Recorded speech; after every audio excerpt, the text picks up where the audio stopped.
तथा मातृशक्ति को मैं श्रीधर कोठारी, अध्यक्ष श्री माहेश्वरी मंडल भिवंडी की तरफ से माहेश्वरी महिला समिति, माहेश्वरी युवा संगठन की तरफ से हार्दिक स्वागत करता हूं। प्रत्येक वर्ष की भांति इस वर्ष ठाणे जिला माहेश्वरी सभा का मेधावी छात्र वार्षिक पारितोषिक वितरण समारोह श्री माहेश्वरी मंडल भिवंडी के आतिथ्य में संपन्न होने जा रहा है। आज के इस भव्य कार्यक्रम में प्रमुख अतिथि डॉक्टर श्री दिगंबर जी झमर, जो प्रसिद्ध समाज सेवी और उद्योगपति हैं, हमारे बीच में पालघर से पधारे हैं। इनका मैं भिवंडी माहेश्वरी मंडल की तरफ से हार्दिक स्वागत करता हूं। इनका जोरदार तालियों से स्वागत करें। साथ ही हमारे बीच में विशेष अतिथि WIRC चेयरमैन CA श्री अर्पित जी काबरा, जो मुंबई से पधारे हैं। इनका भी मैं भिवंडी माहेश्वरी मंडल की तरफ से हार्दिक स्वागत करता हूं। इसी कड़ी में हमारे बीच महाराष्ट्र प्रदेश माहेश्वरी महासभा के अध्यक्ष हमारे आदरणीय माननीय श्री मधुसूदन जी गांधी पधारे हैं। इनका भी मैं भिवंडी माहेश्वरी मंडल की तरफ से हार्दिक स्वागत करता हूं। इसी कड़ी में हमारे महाराष्ट्र प्रदेश कोंकण विभाग के उपाध्यक्ष माननीय श्री दिनेश जी सोमानी का भी मैं हार्दिक स्वागत करता हूं। महाराष्ट्र प्रदेश महासभा के सह मंत्री श्री पुरुषोत्तम जी रांदड़ भी पधारे हैं। इनका भी मैं हार्दिक स्वागत करता हूं। इसी कड़ी में हमारे बीच अखिल भारतीय माहेश्वरी महासभा कार्य समिति सदस्य श्री सुरेंद्र जी मानधरे पधारे हैं। उनका भी मैं हार्दिक स्वागत करता हूं। अखिल भारतीय माहेश्वरी महासभा कार्यकारिणी सदस्य श्री नंदकिशोर जी लड्डा, श्री ओम प्रकाश जी धूप, श्री मोहन जी राठी, इनका भी मैं भिवंडी माहेश्वरी मंडल की तरफ से हार्दिक स्वागत करता हूं। हमारे बीच में अखिल भारतीय आरोग्य समिति के संयोजक श्री विलास जी लड्डा, डॉक्टर विलास जी लड्डा पधारे हुए हैं। इनका भी मैं भिवंडी माहेश्वरी मंडल की तरफ से हार्दिक स्वागत करता हूं। ठाणे जिला माहेश्वरी समाज के अध्यक्ष, सचिव, सभी पदाधिकारी एवं सभी कार्यकारिणी सदस्यों का भी मैं भिवंडी माहेश्वरी मंडल की तरफ से हार्दिक स्वागत करता हूं। ठाणे जिला माहेश्वरी युवा संगठन के अध्यक्ष, सचिव और उनके सभी पदाधिकारी और कार्यकारिणी सदस्यों का मैं हार्दिक स्वागत करता हूं। हमारे भिवंडी क्षेत्र के भूतपूर्व अध्यक्ष एवं सचिव जो हमारे बीच में पधारे हैं, उनका भी मैं तहे दिल से हार्दिक स्वागत करता हूं। मेधावी छात्र और उनके माता पिता जो भी यहाँ उपस्थित हैं, आए हुए हैं, उनका भी मैं भिवंडी माहेश्वरी मंडल की तरफ से हार्दिक स्वागत करता हूं, अभिनंदन करता हूं। हमारे भिवंडी माहेश्वरी मंडल का इतिहास काफी पुराना है। 1958 में हमारे माहेश्वरी मंडल की स्थापना हुई। राजस्थान युवक मंडल के नाम से जाना जाता था। आज हमारे मंडल को 64 साल पूरे हो गए हैं। यह हम सभी के लिए बड़ी खुशी की बात है। और उसके बाद जब रजिस्टर्ड हुआ तो उनका श्री माहेश्वरी मंडल के नाम से नाम हुआ। आज भिवंडी क्षेत्र के लिए है बड़ा ही गौरवशाली दिन है, क्योंकि हमें आप लोगों का आतिथ्य करने का अवसर प्राप्त हुआ है।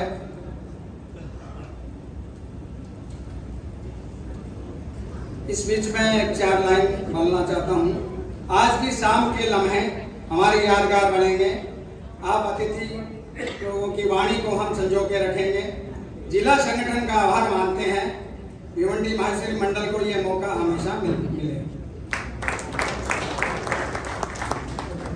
मुझे ये बताते हुए खुशी हो रही है कि हमारे मंडल में शिक्षा कोष की स्थापना की गई है, जिसमें हमारे भिवंडी माहेश्वरी समाज के सभी लोग तन मन धन से योगदान करते हैं। और हम जो एस्मट जो हमारे समाज के बच्चे हैं, एजुकेशन के हिसाब से हम उनको भरपूर सहायता करते हैं और इसमें हमारे समाज का बहुत बड़ा योगदान है। इसके अलावा हमारा पूरा भिवंडी माहेश्वरी समाज काफ़ी बड़ा है। 450 के करीबन हमारे यहाँ घर है। और होली का प्रोग्राम हमारा इतना धूमधाम और उत्सव से होता है कि करीबन 2000 पब्लिक हमारी इकट्ठी होती है। और सब कंधे से कंधा मिला के प्रोग्राम में हिस्सा लेते हैं। इसके अलावा महेश नवमी का प्रोग्राम भी बड़े धूमधाम से मनाया जाता है। इसके अलावा समाज में जो भी प्रैक्टिकल कार्य हैं सब करते हैं। हमारे माहेश्वरी महिला समिति भी बहुत एक्टिव है। हर महीने उनका कुछ ना कुछ प्रोग्राम रहता ही है। माहेश्वरी युवा संगठन भी बहुत एक्टिव है। काफी प्रोग्राम पूरे साल भर ये लोग करते रहते हैं। भगवान महेश से यही कामना करता हूं कि हमारे समाज में ऐसी एकता बनी रहे, सब मिलजुल कर रहे। इतना कहकर मैं अपनी वाणी को विराम देता हूं और ठाणे जिला माहेश्वरी सभा अध्यक्ष श्री महेश जी सोनी को आमंत्रित करता हूं कार्यक्रम के संचालन। धन्यवाद कोठारी जी। हमारे आज के कार्यक्रम के मुख्य अतिथि सभी को जय श्री कृष्णा, जय महेश।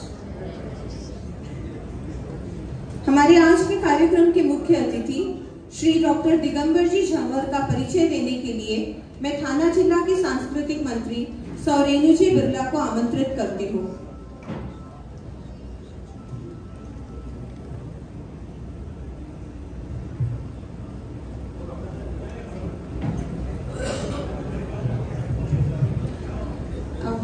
एक ही सेकेंड ना मुझे सभा में बैठे हुए सारे मेहमानों से एक विनती है, आपका मोबाइल यदि है आपके पास तो उसको साइलेंट मोड पे डाल दीजिए, तो कार्यक्रम बहुत ही आराम से और स्मूथली होगा।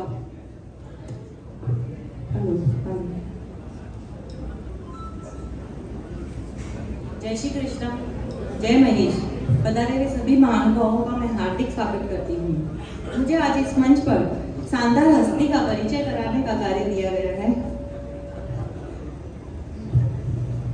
जिसके बारे में एक शेर ही पूरी कहानी बताता है। मंजिलें उन्हीं को मिलती है सपनों में जिनके जान होती है। मंजिलें उन्हीं को मिलती है सपनों में जिनके जान होती है। अरे पंखों से कुछ नहीं होता, हौसलों से उड़ान होती है, हौसलों से उड़ान होती है। तो आइए आज कुछ स्पेशल अंदाज में परिचय कराती हूँ डॉक्टर दिगंबर जी झंवर का, जो इस कार्यक्रम के मुख्य अतिथि के रूप में पधारे हैं।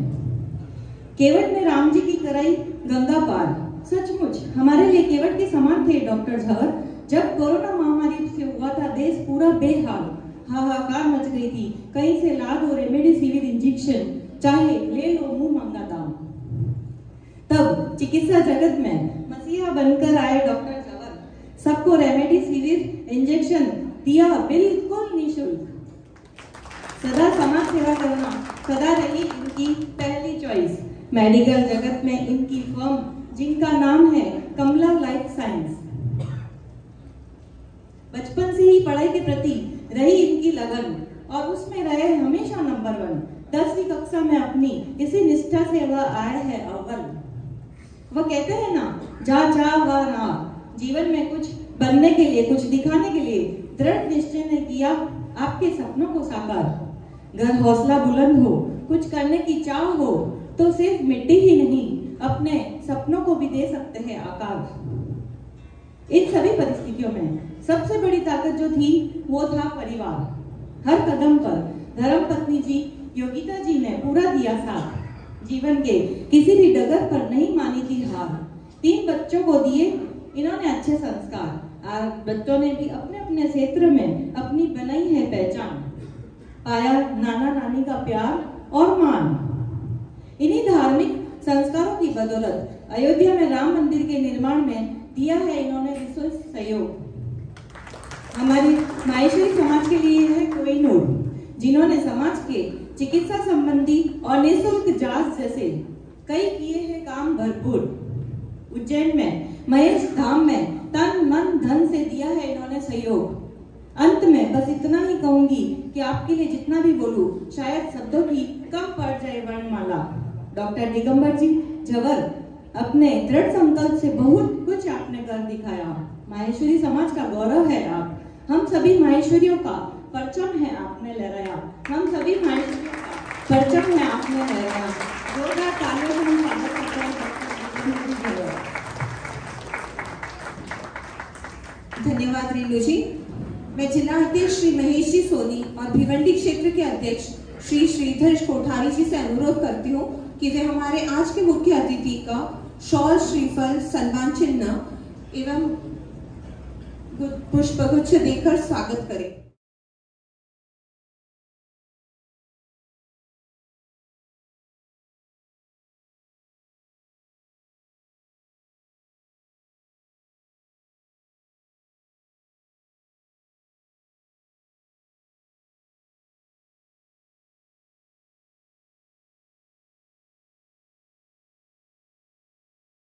और आज मैं देख रहा हूँ कि भिवंडी की इस पावन धरा पे, और आज का अवसर भी बहुत पावन है, महात्मा गांधी जी की जयंती, लाल बहादुर शास्त्री जी की जयंती, और एक दुग्ध शर्करा योग हम बात बोलेंगे इसको, क्योंकि इन दोनों विभूतियों ने अपने जीवन में कुछ ऐसा कर दिया है कि शायद वो इंस्पिरेशन, वो प्रेरणा लेके अगर हम सब लोग, यंग लोग, मेरे जैसे और सभी लोग अगर कुछ यहाँ से प्रेरणा लेके जाएंगे आज, तो मुझे लगता है जीवन का कल्याण जरूर होगा। और इसी शुरुआत के साथ आज हम बात करेंगे हमारे दो प्रमुख अतिथि और हमारे अपने महाराष्ट्र प्रदेश सभा के अध्यक्ष श्रीमान गांधी जी के साथ में इस टॉक शो के माध्यम से। ये टॉक शो जो है वो एक लेक्चर न होते हुए एक अपना डायलॉग होना चाहिए, मोनोलॉग नहीं होना चाहिए। तो जो बच्चे हैं, आज के जो मेधावी छात्र छात्राएं यहाँ पे आए, उनके पेरेंट्स आए, उनको भी बात करने का, सवाल पूछने का मौका दिया जाएगा। थोड़ा सा मैं शुरुआत करूंगा कुछ बातों के साथ में, और बाद में धीरे धीरे हम इस टॉक शो की तरफ बढ़ेंगे। समय की मर्यादा ध्यान में रखते हुए कोशिश करेंगे कि हम आज जो हमारे अतिथि आए हैं, जिन्होंने अपनी जिंदगी में बहुत नए मुकाम हासिल किए, उनसे हम कुछ सीखें और शायद हमारी जिंदगी भी उनकी तरह से ही सक्सेसफुल बनाए। तो अभी आपने सुना होगा परिचय, दोनों का परिचय देखा होगा, सुना होगा। श्री दिगंबर जी झंवर, इनको सभी लोगों ने एक उपाधि दी है, मसीहा। मैं कहता हूं कि जरूर मसीहा है, लेकिन आप देखिए कॉम्बिनेशन, मतलब रेमडेसिविर दवाई पहुंचाने का काम करना, फ्री ऑफ कॉस्ट देना, ये जरूर बहुत बड़ा काम है, नो डाउट अबाउट इट। लेकिन मुझे जब उनका हिस्ट्री मैंने देखा, और मैं एक ही फील्ड को बिलोंग करते फार्मा, तो मैंने काफी दिनों से मैं सुनते आता हूँ डॉक्टर साहब को, मैंने देखा कि समाज संगठन में डे 1 से जुड़े हुए हैं। मतलब बहुत बार हम देखते हैं कि हम ऊपर जाते हैं, पैसा कमाते हैं, बहुत बड़ा नाम होता है, लेकिन समाज संगठन के साथ में जुड़ने वाले बहुत कम लोग होते हैं। लेकिन डॉक्टर दिगंबर जी झंवर ये समाज संगठन से जुड़ा हुआ व्यक्तित्व है, तो ऐसे व्यक्तित्व के साथ इस बारे में सुनना बहुत अच्छी बात रहेगी, उनसे सुनना अच्छी बात रहेगी। दूसरे हमारे अर्पित जी का जब मैं प्रोफाइल पढ़ रहा था, काफी चीजें मेरे को मालूम नहीं थी, because I don't belong to that finance background. तो मैंने मेरे जो कुछ सीए फ्रेंड्स थे, उनका काफी इन्वेस्टिगेशन किया, उनको पूछा इसका मीनिंग क्या, उसका मीनिंग क्या, सीखने को मिलता है। और एक कॉमन थिंग मेरे को उनसे पता चली कि design thinking, which is my also area of interest. तो डिजाइन थिंकिंग के बारे में भी उनका काफी अच्छा अभ्यास है। नेस्ट के बारे में भी उन्होंने नया कुछ चालू किया है, उनसे सुनेंगे, काफी बातें लेंगे। तो आज बच्चों शुरुआत करेंगे हमारे चिकित्सा जगत के मसीहा श्रीमान दिगंबर जी झंवर के साथ में, और धीरे धीरे इस चर्चा को बढ़ाएंगे। मुझे मैं गारंटी दूंगा आपको कि आपके मन में जो कुछ सवालात है, उन्हीं सवालात को लेके मैं इनके पास जाऊंगा। डॉक्टर साहब, आपसे शुरुआत करेंगे। एमबीबीएस करना चाहते थे, बीएएमएस किया, और उसके बाद में आपने फार्मा वर्ल्ड में अपनी एक बैठक जमाई, और आज फार्मा वर्ल्ड में आपका नाम बहुत अच्छा है। तो मुझे लगता है कि शुरुआत में जो आपने कुछ आपके गोल सेट किए थे, एमबीबीएस करना है, ये शायद आपका गोल होगा, लेकिन कुछ वजह से आपका वो गोल हो नहीं पाया, and then you turn your direction. So my first question of the talk show आपको ये रहेगा कि गोल सेटिंग का अपने जीवन में कितना महत्व है, और गोल सेटिंग कंट्रीब्यूट करने के लिए आपके लाइफ में किस किस ने आपको मदद की। दिगंबर जी झंवर। डॉक्टर राकेश जी सोमानी चीटिंग है। हमने सिलेबस आपने कुछ दिया, हमने पढ़ाई करके आए, मेरी आदत है पहले क्वेश्चन से 10 तक पढ़ने का, आपने बीच में से क्वेश्चन मैं क्या आउट ऑफ सिलेबस क्वेश्चन में कोशिश करूंगा आपको जवाब देने की।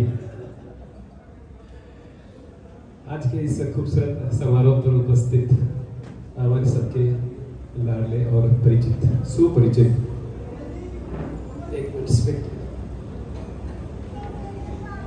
महाराष्ट्र प्रदेश माहेश्वरी सभा के प्रदेशाध्यक्ष मधुसूदन जी गांधी, मेरे बाजू में मंच पर विराजमान विशेष अतिथि अर्पित जी कावरा, सीए अर्पित जी कावरा, थाना जिला माहेश्वरी सभा के अध्यक्ष महेश जी सोनी, उनके कार्यकारिणी के सभी सदस्य, भिवंडी माहेश्वरी मंडल के अध्यक्ष, उनके सभासद और इस सभागार में उपस्थित सभी मान्यवर, आप सभी को नमन वंदन, जय महेश। आज कार्यक्रम का आपका जवाब देने के पहले मधुसूदन जी नवनिर्वाचित अपने प्रदेशाध्यक्ष, उनको बहुत बहुत बधाई देना चाहूँगा। उनका टेन्योर चिरस्मरणीय रहे, इस बात के लिए मैं उनको शुभकामनाएं देता हूँ। और अगले टेन्योर में उन्हें हम सब चाहेंगे कि वो माहेश्वरी, अखिल भारतीय माहेश्वरी महासभा के अध्यक्ष बने। इसके बाद में दिनेश जी सोमानी, मेरे परम मित्र, यहाँ पर उपस्थित है। पिछले महीने में उनको पितृशोक हुआ। मैं इस मन से उनको सांत्वना संवेदना देना चाहता हूँ। दिनेश जी, काइंडली एक्सेप्ट और heartfelt condolences on sad demise of your father, and I pray God to keep your father's soul in peace and give you strength to bear these unbearable losses. So आज का जो आपने सवाल पूछा कि मुझे MBBS बनना था, तो संक्षिप्त में बताता हूँ कि बचपन से मुझे धनवान बनने की लालसा थी। और गांव में जब हम लोग घूमते घूमते जब देखते थे नुक्कड़ पर जो डॉक्टर बैठा है, इंजेक्शन दवाई दी, कलेक्शन किया, इंजेक्शन दवाई कलेक्शन किया। हमारी तो किराना की दुकान थी, जितना जमा होता था उसका 90-95% तो क्रेडिटर्स को देने में जाता था, बचता 5%। डॉक्टर्स का जो कलेक्शन था वो बहुत सुहावना लगता था। दूसरा, गांव में हम जिस तरह से हमारे शुरू से तो कोई पक्के मकान तो नहीं थे, लेकिन झुग्गी बस्ती में भी हम नहीं रहे, लेकिन साधारण सा जो रहन सहन था देहाती, और डॉक्टर का रहन सहन मुझे वो काफी लुभावना लगता था। तो मुझे लगता था कि मुझे डॉक्टर बना तो मैं धनवान बनूंगा, और डॉक्टर बनना मतलब क्या, MBBS एक ही डिग्री मालूम थी। लेकिन आम लोग सब जानते हैं कि MBBS को एडमिशन वो भी ओपन कैटेगरी में मिलने के लिए काफी दिक्कत होती है। और उस समय जब मेरे मम्मी 7th फेल, पापा 10th फेल, तो मेंटरशिप का कोई चांस नहीं, और सर्वसाधारण परिवार के होने से हमें जो प्रॉपर कोचिंग मिलनी चाहिए वो कोचिंग हुई नहीं। और 3 मार्क की वजह से विजय मेडिकल कॉलेज में जो मेरी मनीषा थी कि मुझे एडमिशन मिलना चाहिए था, वो मिला नहीं। और फिर हालांकि मेरे बेटे ने मेरी इच्छा पूरी की, उसने विजय मेडिकल कॉलेज से MBBS हासिल की फर्स्ट शॉट में, मुझे बड़ा गर्व है उस पर। तो उस समय अपने पास 2-3 बातें रहती थी। एक तो आप एक साल का गैप ले और फिर से ट्राई करें, और अन्यथा आप उसके बराबर में बाद में क्या है, तो BMS है, BS है। मुझे लगता है कि मैं BMS बन जाऊंगा तो मुझे तो क्लिनिक करनी है। तो उस समय मुझे जो ठीक लगा वो मैंने किया। रुकना मना था, एक साल रुक के वापस नहीं हुआ तो क्या, तो उससे अच्छा आगे बढ़ते रहो, इस विचार से मैंने BMS किया। और BMS करते मैं पालघर पहुंचा। पालघर में मेरा कार्यक्षेत्र जो है, वहां पर अपना क्लिनिक शुरू कर दिया। बस आनंद मंगल, और कुछ। मेरा जो सवाल था वो गोल सेटिंग के बारे में था। अच्छा, आपने लाइफ में अपने गोल सेट कैसे किए? क्योंकि हमारे जो छात्र छात्रा यहाँ बैठे हैं, हर एक के बारे में मन में एक दुविधा है कि मैं क्या करना है मुझे आगे। तो हम कभी गोल सेटिंग का एक मन में ख्याल होता है। तो आपने अपने लाइफ में जो कुछ गोल सेट किए वो कैसे किए, उसमें किसकी भूमिका थी, और शायद दूसरों की भूमिका मायने रखती है क्या, ये भी उसमें जुड़ा हुआ हिस्सा। गोल के बारे में मैं कहना चाहता हूँ कि एक्चुअली हर एक का अपना लक्ष्य होता है। मेरा जो लक्ष्य था वो मेरे बारे में मैं बताता हूँ कि मुझे बेसिकली सबसे बड़ा तो मैंने जैसे भी बताया कि मुझे धनवान बनने की लालसा था। और जब हम अकम्पलिशमेंट अटेनमेंट ऑफ जो सक्सेस की बात करते हैं तो क्या 3 चीज़ें मुझे नज़र आती है। एक तो पैसा, और दूसरा सबसे इम्पोर्टेंट एक स्टेटस, रेपुटेशन अपने समाज में मिले। इस किस्म से मैंने अपना लक्ष्य तय किया। धनवान जर्नी अलग अलग थी।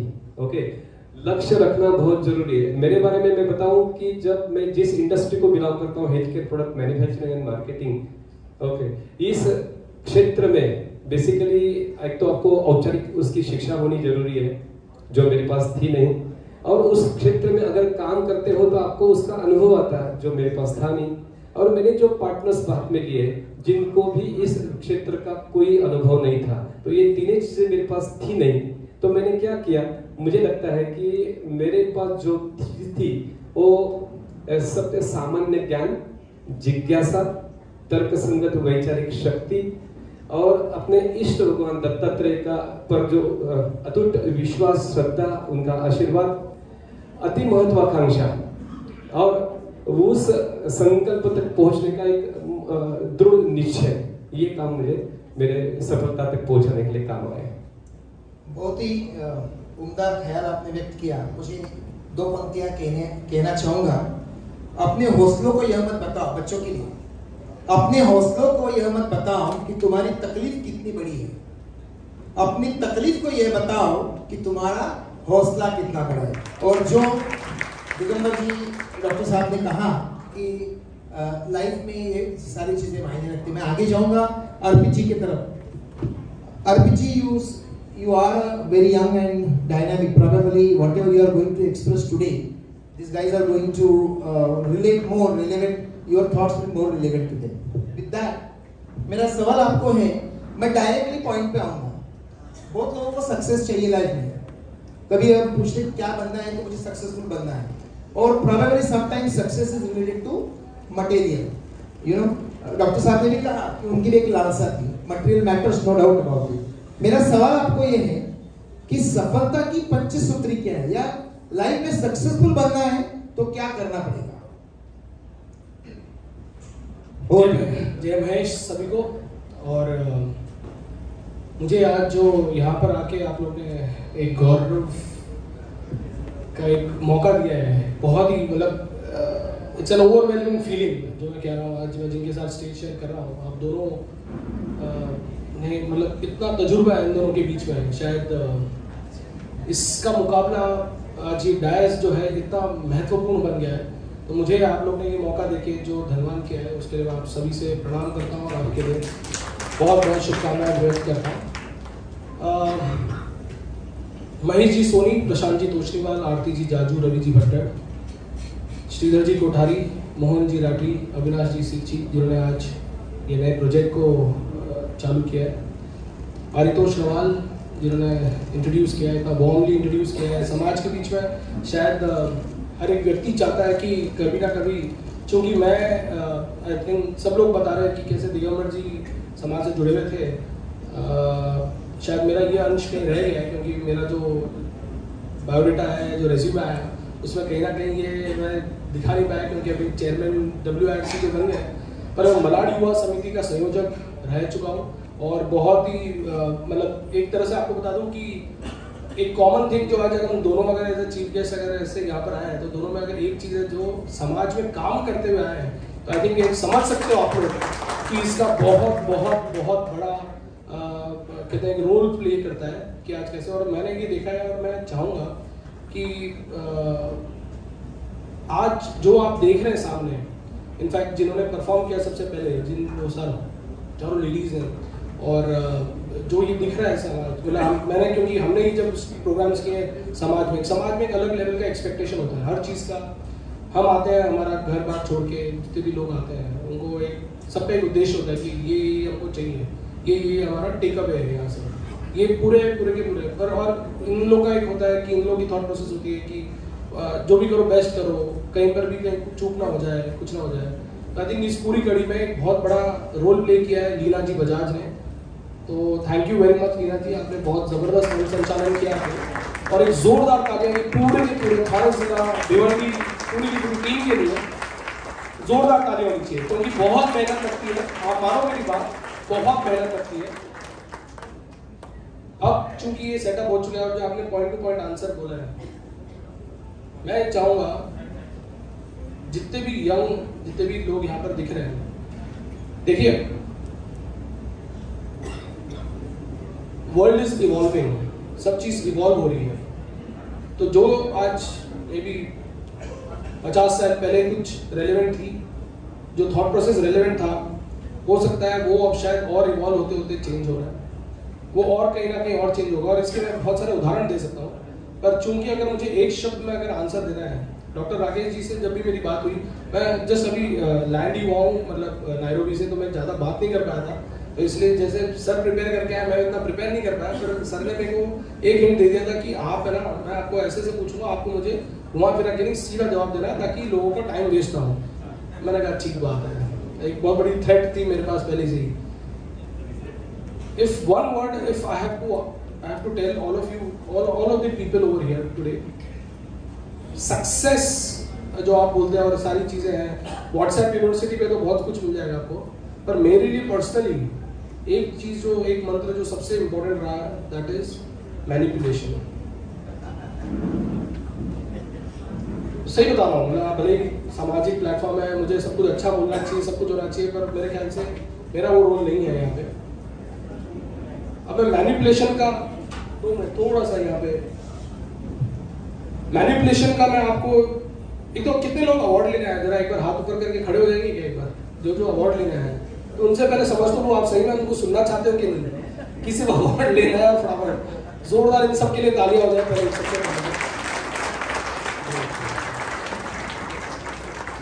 ठीक बात है, ठीक बात है। तो एक मुझे समझ में आया कि मेरे टारगेट ऑडियंस कौन कौन है।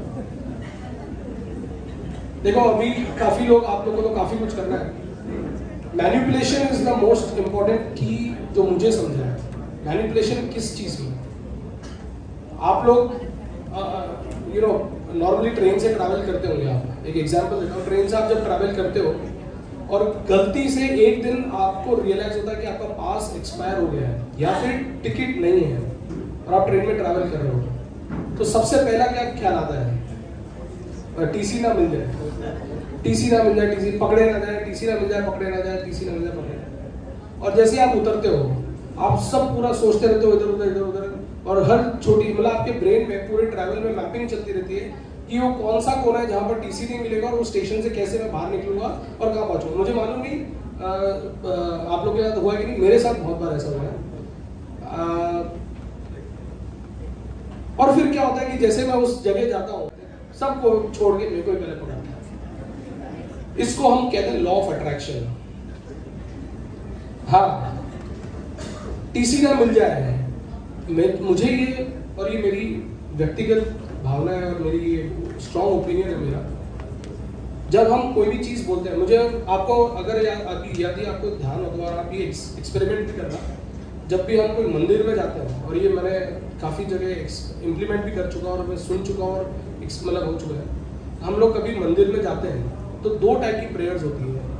एक प्रेयर होती है कि इनको कुछ ना हो, इनको कुछ ना हो, इनको कुछ ना हो, एक्सवाइजी ये सब ठीक हो जाए, इनको कुछ ना हो। और एक होती है कि मुझे सब कुछ देना है, मेरा सब कुछ अच्छा हो, मेरा सब कुछ अच्छा हो। ये दोनों चीज़ में बहुत बड़ा डिफरेंस है। इनको कुछ ना हो ना हटा दो, इनको कुछ हो, हम वो प्रे कर रहे हो। मुझे टीसी ना मिल जाए, टीसी ना मिल जाए, मुझे टीसी मिल जाए, ये मैं प्रे कर रहा हूँ। और मैं इतनी जोरदार प्रे करता हूँ, पूरी जर्नी में मैं वो प्रे करता आ रहा हूँ कि मेरा ये ना हो जाए, मेरा एग्जाम मैं फेल ना हो जाऊँ, मैं फेल ना हो जाऊँ, मैं फेल हो जाऊँ, मैं प्रे कर रहा हूँ हो जाऊँ। बिकॉज नेगेटिविटी जो है, और अभी एक बहुत अलग अलग भाषाओं में अलग अलग तरीके से आप ये समझोगे इस चीज को, पर मेरा जो कहना है, जो right to the point is, जो नेगेटिविटी जो है ना, इट इज ऑलवेज डिस्काउंटेड। आप अगर ये सीखना होता है एक छोटे से बच्चे से सीखिए, जो बॉर्न हुआ है, चलना सीखा है, भाग मत, तेज मत भाग, भागना नहीं वो भागेगा। मतलब क्या होता है, जो चीज, जो भाषा अपन को नहीं समझ आती ना, वो ये जानता है कि मुझे जो बोला जा रहा है वो ये ना को मेरे को समझता नहीं है, और ये यूनिवर्स का भी ट्रुथ है। तो manipulation of your thoughts is the key to your success. आप न अनजाने में अगर आप ऐसा कुछ प्रे कर रहे हो, और मैं बताऊं आपको इसमें बहुत मेहनत लगती है, क्योंकि जब आप ये करोगे ना ऑटोमेटिकली आप कॉन्शियस हो जाओगे। क्योंकि डॉक्टर साहब है, कोरोना का काल से आपकी इतनी बड़ी ख्याति मिली आपको। मैं चाहूँगा आप लोग सब याद करें कि सबसे बड़ा प्रॉब्लम आया था कि हम सांस, ऑक्सीजन नहीं मिल रही थी। कितने लोग हम कॉन्शियसली सांस भी ले रहे हैं। मैं ये और ये ना चाह के भी मैं आपको आज कितना भी बोल दूँ नहीं कॉन्शियसली सांस लो, ये करो, डॉक्टर साहब आ जाए, 10-15 डॉक्टर आ जाए, मोदी जी भी आके बोल जाए, कुछ भी हो जाए, अगर आप जो नहीं कर रहे हो नहीं करोगे। वो अपनी it is part and parcel, it is subconsciously जो फ्री में मिला है, जो सब कुछ हो रहा है सबकॉन्शियसली हो रहा है।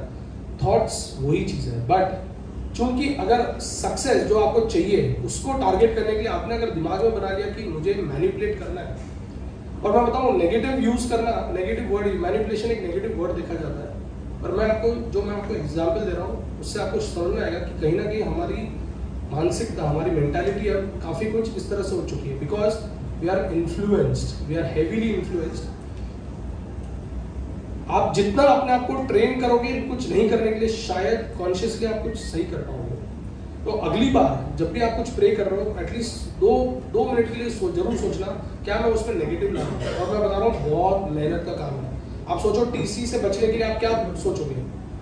आप ये तो नहीं बोलोगे कि अब टीसी मिल जाए मैं बच जाऊँ, टीसी मिल जाए मैं बच जाऊँ, ये नहीं बोल सकते। या तो समझो आप ऑफिस जा रहे हो, मैं ऑफिस सही पहुँच जाऊँ, ऑफिस बराबर पहुँच जाऊँ, मुझे नुकसान ना हो, बोल नहीं सकते बिना। तो मैं बता रहा हूँ बहुत मेहनत लगती है, और अगर आपने ये मेहनत डाल दी है, मैं ये क्यों बता रहा हूँ आपको, WIRC आपको एक थोड़ा सा पर्सपेक्टिव दे दूँ। वेस्टर्न इंडिया रीजनल काउंसिल जो CA इंस्टीट्यूट है, उसकी देश की सबसे बड़ी काउंसिल है।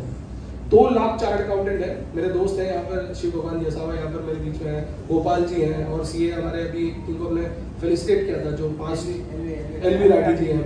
इतने सारे लोग हैं जो ये लोग हैं। तो मैं थोड़ा सा बताना चाहूँगा कि 4 लाख CA पूरे देश में, उसमें से 2 लाख CA महाराष्ट्र, गुजरात, गोवा में है, जो पूरा क्षेत्र होता है WIRC। 2 लाख में से अराउंड 70 लोग इलेक्शन लड़ते हैं, बहुत भयंकर इलेक्शन होते हैं, उसमें वोटिंग परसेंटेज 30-40% की होती है। उसमें से हम जीत के 20 लोग आते हैं, 22 लोग आते हैं, 22 में से हम बन के एक चेयरमैन बनता है जो इस 2 लाख CA को रिप्रेजेंट करता है पूरे देश में।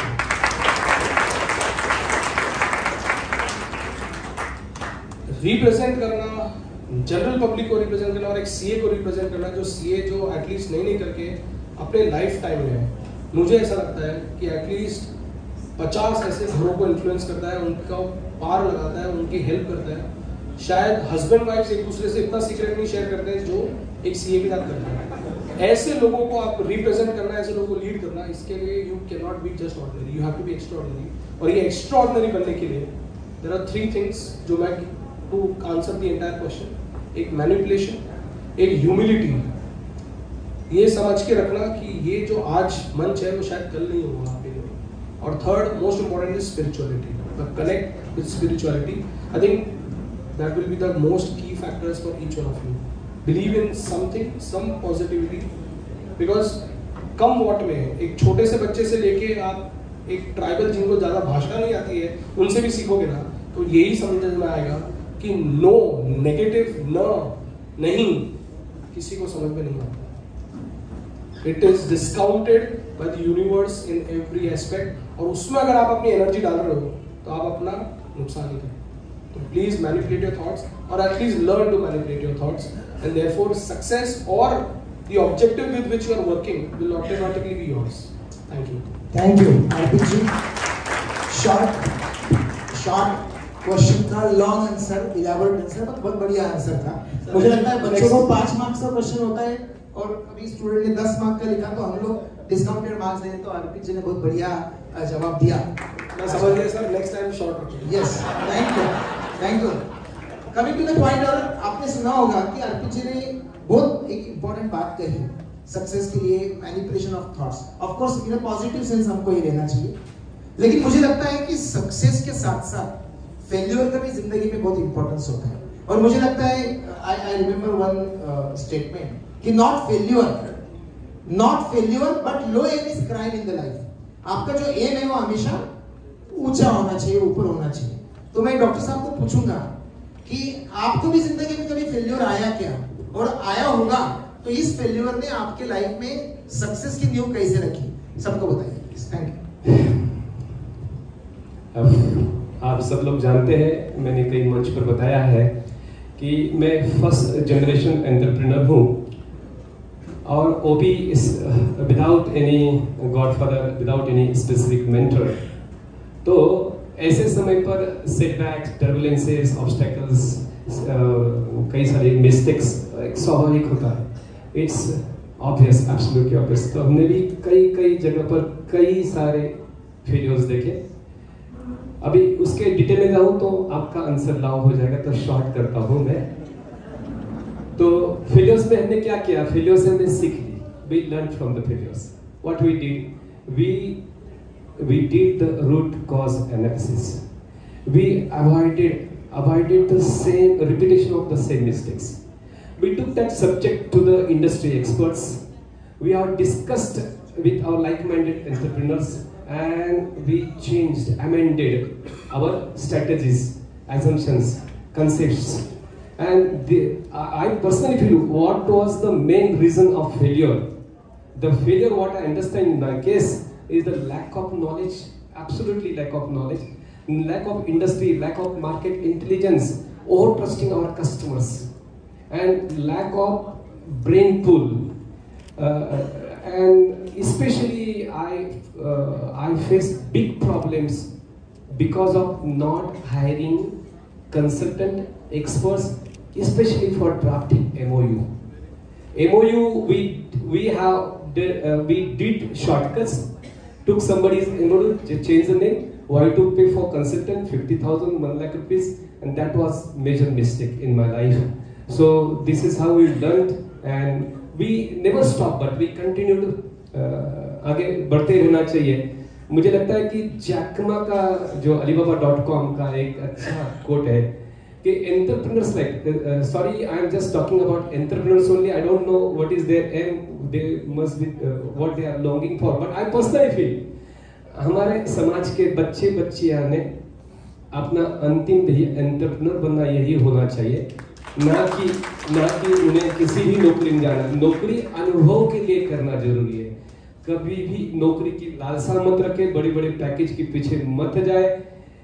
और हम लोग जैसे कई मंच पर हमने सुना है, मधुसूदन जी से भी हमने सुना है कि हम लोग जैसे जॉब गिवर बनना चाहिए, नॉट जॉब सीकर। ओके, तो मेरा बात रह गया, मैं बात करने में क्या था, ये फेलियर की एक मेरे मुख्य फेलियर से इससे हम लोग सीखते गए, आगे बढ़ते गए, रुकना नहीं। alibaba.com के बारे में बताया था मैं। जैकमा जो चेयरमैन है, रिस्पेक्टेबल जैकमा, वो हमेशा कहते हैं कि entrepreneurs life today is bad, tomorrow is worst, but day after tomorrow is beautiful. But irony is that most of the entrepreneurs die next day evening. They don't ever, they could not see the next day tomorrow, the beautiful next day tomorrow. The crux of this saying is that please don't give up, continue, perseverance, and just believe in your capabilities and your aim and the roadmap which you have designed. Of course, while designing roadmap, that what we call as a journey, we need to take the experts' opinion and we need to discuss with your mentors, and that way you design and trust. Tomorrow is 100% yours. Thank you. Thank you. तो आपने बात कही passion की, आपने बात कही perseverance की। मुझे लगता है कि आज हम मेधावी छात्र छात्राओं का सम्मान कर रहे हैं यहाँ पे, तो फेल्योर की कोई गुंजाइश नहीं। हमारे बच्चे टैलेंटेड, यहाँ पे IIT से भी प्राइज लेने के लिए बच्चे आए, IIT वाले भी हैं, इवन फॉरेन में कुछ लोगों ने डिग्रीज की, वो भी यहाँ पे हैं। 10th 12th में मार्क्स कितने डॉक्टर साहब को बताओ, दोनों को बताता हूँ। मैंने जब पूरा उनका स्क्रीनिंग किया, माय गुडनेस 98.5, 98.7, मेरे को कभी 70 के ऊपर मार्क्स नहीं मिलता था। 98-99% मार्क्स आजकल के बच्चों को मिलते हैं। तो अमेजिंग टैलेंट अपने लोगों में है। और एज यू राइटली सेड कि entrepreneur we should become a job giver rather than seeker, और यही अपना धोरण है महाराष्ट्र प्रदेश का भी। मैं गांधी जी से जानना चाहूंगा कि जॉब, अपने को जॉब गिवर बनना है, नॉट जॉब सीकर। तो आजकल के बच्चों ने कौन से ऐसे गुण उनमें होने चाहिए कि ये एंटरप्रेन्योरशिप डेवलप हो सके उनमें? प्लीज।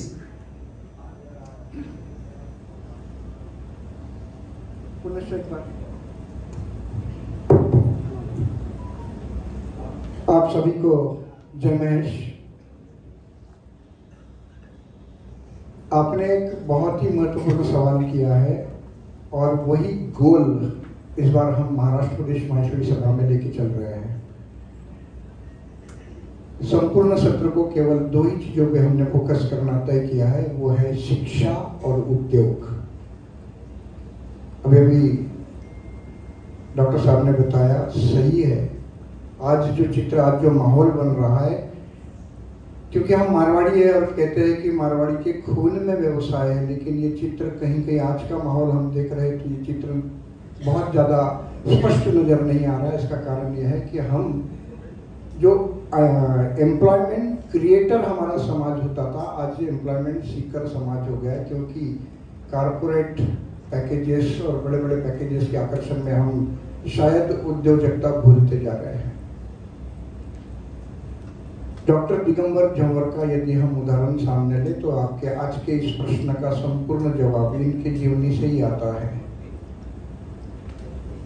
इन्होंने बताया कि कितने बार इन्होंने अपने रास्ते बदले, कितने बार ये हो सकता है कि आप वो देखे, वो हो सकता है कि आप वो देखे, लेकिन एक बात उन्होंने नहीं छोड़ी और वो है हौसला। हमें आगे बढ़ना है तो हौसला ही रखेंगे तो निश्चित रूप से उस दिशा में हम आगे बढ़ने चाहेंगे। और दूसरा इन्होंने एक बताया टारगेट या गोल। भाई अर्पित ने बताया कि अपने टारगेट को पाने के लिए उन्होंने सबसे बड़ा सक्सेस दे दिया है कि मैनिपुलेशन ऑफ थॉट्स। मैं यही कहना चाहूँगा, यदि हम एंटरप्रेन्योरशिप की तरफ रियली बढ़ना चाहते हैं तो हमको पहले अपना टारगेट मन में सेट करना पड़ेगा कि हमको इस दिशा में जाना है। तो उस दिशा में जाने के लिए हमें क्या क्या, पहले अपना कोई आदर्श बनाइए कि इस तरीके से हमें आगे बढ़ना है, और फिर उसी व्यक्तिमत्व को सामने रखते हुए कैसे वो अपने पाथ में आगे बढ़ा। और एक बात और, किसी बड़े व्यक्ति से बोलना मैंने सुना था और बड़े रॉ शब्दों में उन्होंने बोला था, अपनी औकात को क्रॉस करना यानी सक्सेस। प्रश्न ऐसा है, हम बोलते हैं कि ये इसकी औकात ही नहीं है इंजीनियर बनने की, इसकी औकात ही नहीं है डॉक्टर बनने की, ऐसा बोला जाता है। जब हम अपनी औकात को, जो बोलने वाले लोग हैं उनको हम अगर क्रॉस कर सके अपनी ज़िंदगी में तो वही सक्सेस है। और यही बात हमको ध्यान में रखते हुए अगर आगे बढ़े हम तो निश्चित रूप से एंटरप्रेन्योरशिप निश्चित रूप से हमारे खून में है, केवल उसको हमको स्पष्ट रूप से सामने आकर पाथ बनाना चाहिए। जैसे डॉक्टर साहब ने बनाया, भाई अर्पित ने बनाया, ऐसे पाथ बनाकर हम आगे बढ़ेंगे तो निश्चित रूप से एंटरप्रेन्योरशिप में आगे बढ़ सकते हैं। और हम उसी दिशा में भी आगे प्रयास करने के लिए कई बातें ऐसे सामने लाई है और धीरे धीरे लाने जा रहे हैं। Thank you. मुझे जो बात गांधी जी ने कही, हौसला, खुद ही को कर बुलंद इतना कि खुदा अपने बंदे से खुद पूछे, बता तेरी रजा क्या है। और मुझे लगता है इस लेवल पे पहुंचने के लिए हमको ऐसे महानुभाव जो यहाँ पे आए हैं उनसे और कुछ मुझे लगता है 2-4 घंटे का ये प्रोग्राम होना चाहिए तो और बातें बहुत सीखने को मिलेगी। मेरे को 50 मिनट दिए गए हैं, टाइम फिल कीजिए, क्योंकि मैं टीचर आदमी हूँ, 2-4 घंटे इजीली बात कर सकता हूँ, लेकिन फिर भी कमिंग टू द पॉइंट। अभी मैं कुछ बच्चों से सवाल करूंगा, आपको कुछ पूछना है, क्योंकि मेरे दिमाग में तो बहुत सारे सवाल है, लेकिन अगर आप में से किसी को कुछ पूछना है तो मैं एक चांस आपको 2-3 सवाल हम जरूर लेंगे, not only to the kids but also to the parents. इधर ये साइड अगर किसी को कुछ पूछना है तो नेक्स्ट राउंड में मैं आपको सवाल पूछने के लिए बोलूंगा। सवाल बच्चों के भविष्य के बारे में हो, सवाल बच्चों की उन्नति के बारे में हो, बाकी दूसरे सवाल यहाँ पे एंटरटेनमेंट, मैं मॉडरेटर हूँ तो मैं डिसाइड करूंगा आपका सवाल लेना है या नहीं लेना है। Okay, coming to the point, Arpit ji, एक सिंपल सवाल मेरे मन में आता है बहुत बार। डॉक्टर साहब ने बोला लैक ऑफ नॉलेज ये हिंड्रेंस है लाइफ में, बराबर। मुझे तो नॉलेज गूगल पे मिल जाता है, मेरा गुरु ही मेरा आजकल गूगल है, गूगल पे सब इंफॉर्मेशन मिल जाता है, सब कुछ I can get it, so all information is available. So what is that social media impacts in your life in the sense कि हमको अगर सक्सेसफुल बनना है तो हम सोशल मीडिया का कितना यूज कर सकते हैं। ये गूगल गुरु या आजकल काफी सारे गुरुज आ गए, WhatsApp university, very right word you say. So my question to you is, because you are relevant to this generation, so what is your thoughts on that?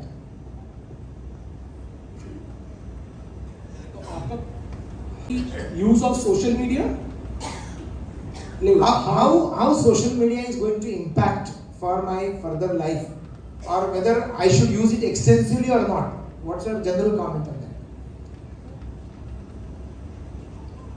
Again, let me answer this question in a format that may be suitable for each one of you. क्योंकि हम सुनना वही चाहते हैं जो हम चाहते हैं एक्चुअली. सोशल मीडिया, इनफैक्ट आप जितना भी ये भी हम चर्चा कर रहे हैं, मुझे नहीं पता आप लोगों ने अगर सिम्पसन करके कोई कार्टून सुना है कभी? किसी ने सुना? सिम्पसन्स आता था एक कार्टून. एक रिसेंटली एक वीडियो आया था जिसने बताया कि आज के एटलीस्ट 150 साल 100-120 साल पहले सिम्पसन्स कार्टून में ये सब चीज प्रेडिक्ट हो चुकी थी कि डोनाल्ड ट्रंप यूएस का प्रेसिडेंट बनेगा, उसके बाद ये कोरोना जैसा लॉकडाउन आएगा, इतने लोग मरेंगे. आपने अगर ये मूवी भी देखी होगी अभी एवेंजर्स वाली, उसमें भी एक चुटकी बजाते ही आधी दुनिया खत्म होती है. मतलब ये सारे जो कॉन्सेप्ट्स हैं ये सब आ रहे हैं.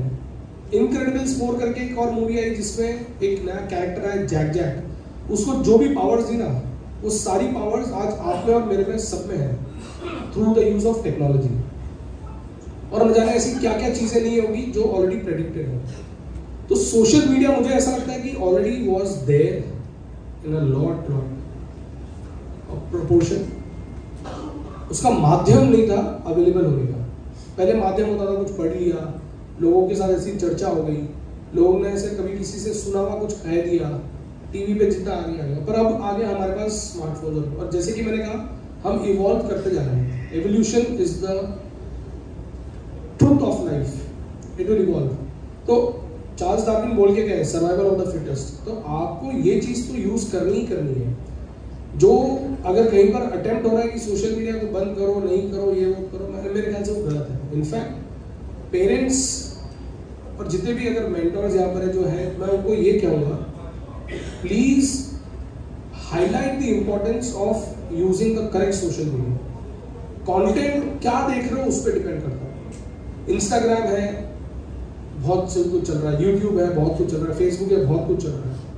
मुझे ऐसा लगता है अगर आप मतलब you will have to use this as the biggest tool of your life going ahead.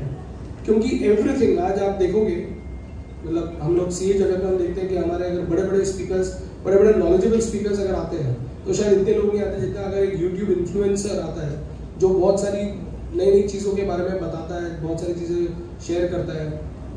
Mahesh Soni ji हैं क्या यहाँ पे? अभी वो थे शायद, अरे महेश जी सॉरी, अपने महेश जी बिरला भी है क्या यहाँ पे? सॉरी, वो अभी थे लगभग इधर. तो उन क्योंकि हम लोग ने एक कार्यक्रम किया था जिसमें मात्र मतलब हम लोग जैसे इवेंट करते हैं उसमें मात्र कोई सुनने के लिए नॉलेजेबल स्पीकर दिल्ली से आए, बहुत बड़े स्पीकर हैं, उनको मात्र भी सुनने के लिए 100 लोग हैं. और जब भी हमने एक छोटे से इन्फ्लुएंसर, छोटा सा नहीं मतलब बहुत फॉलोइंग है, सब कुछ है, उसको आया तो उसके तो I think world is changing. कहीं ना कहीं आप लोग को ये यूज मतलब you have to take it in your stride. आज हर चीज को हम देख रहे हैं. अभी रेमडेसिविर की बात हुई, बहुत उसको लेके भी कितने सारे डिबेट्स हो रहे हैं. Is it good, is it bad, क्या इम्पैक्ट हुआ है, क्या नहीं हुआ है, परमानेंट डैमेज हो गया, ये हो गया. इररिस्पेक्टिव, अब वो इकोनॉमी में है और वो हवा में है तो डैमेज है तो है. हमको survival of the fittest is required. What is wrong, मतलब आगे कितना होना है, कितना हम चलेंगे, उससे क्या फर्क पड़ता है. जितना है उसको पॉलिटिक करना है, वो शायद हमारे लिए इम्पोर्टेंट है. तो social media will definitely play a very important role. Instead of avoiding it, instead of saying no towards it or trying to curb it, we should try and use it in a more intelligent manner. Artificial intelligence, for example, abhi it is the talk of the town. Believe me, computers जब आए थे ना, तब शायद मेरे ख्याल से आप लोग के टाइम पे जब आप लोग नए आप लोग व्यापार करने आए होंगे तब आपने सुना होगा कंप्यूटर आया. तो एक बार सबको डर था कि कंप्यूटर जाए सबका जॉब चला जाएगा, ये हो जाएगा. बट ऐसा कुछ नहीं हुआ. बहुत लोगों ने कोशिश की कंप्यूटर्स अडॉप्ट नहीं करेंगे, ये नहीं करेंगे, फिर ऐसा कुछ नहीं हुआ. तो ये टेक्नोलॉजी तो जितनी आ रही है, जितना होगा, जितना अपग्रेड होगा, आने दो, सब आने दो. बिकॉज जितना स्मार्टली आप मैनिपुलेट कर पाओगे, जितना स्मार्टली आप इनको यूज कर पाओगे, प्रॉब्ली आपका सर्वाइवल, आपका सक्सेसफुल होना will become much more. The chances, ये थोड़ा सा, the chances of being successful will become much higher if you know how to use this technology in a very smarter, calculated and a most effective manner. एक चीज़ हमेशा ध्यान रखनी है, time हमारे पास वही 24 घंटे है। टाइम हमारे पास वही 24 घंटे हैं। कोई काम को करने में अगर आपको लग रहा है 6, उसको अगर बनाने हैं 2, तो यूज़ करो सोशल मीडिया। और अगर आपको लग रहा है कि जो टाइम लगता है 2 और उसको आप कर रहे हो 6, तो बंद करो सोशल मीडिया। आई थिंक इतना सही हमको ख्याल रखना जरूरी है। बहुत सही। Conscious rational use of social media, ये बात मुझे समझिए आपसे कि जरूर है, you can't avoid need of the hour. Doctor साहब आपको ओपिनियन देते हैं। हेलो, मेरे ख्याल से इस विषय के 2 पहलू हैं, एक साइंस एंड टेक्नोलॉजी जिसको हम लोग AI ChatGPT के बारे में बात कर रहे हैं, और सोशल मीडिया। मैं थोड़ा डिफर करता हूँ इसमें। तो आपको साइंस टेक्नोलॉजी के साथ चलना ही है, no doubt about, otherwise will be outdated. Okay, but social media के बारे में बहुत ज़्यादा चर्चा इसलिए होती है कि वहाँ पर कंटेंट का सिलेक्शन, कंटेंट का जो मुझे अच्छा लगता है, एंटरटेनिंग लगता है, उसे देखा तो मुझे क्या फ़ायदा होगा। ओके, दैट इज़ बकवास, वेस्ट ऑफ टाइम। अगर सोशल मीडिया को हमको एजुकेट करने के लिए, नॉलेज गेन करने के लिए करना, तो that is how to use that social media is very important. मेरी पर्सनल राय तो मैं तो कोई पर भी एक्टिव नहीं हूँ, no Facebook, no Instagram, never. मैं व्हाट्सएप यूज करता हूँ, that too only for business, and fantastic business we are doing on WhatsApp. Thank you.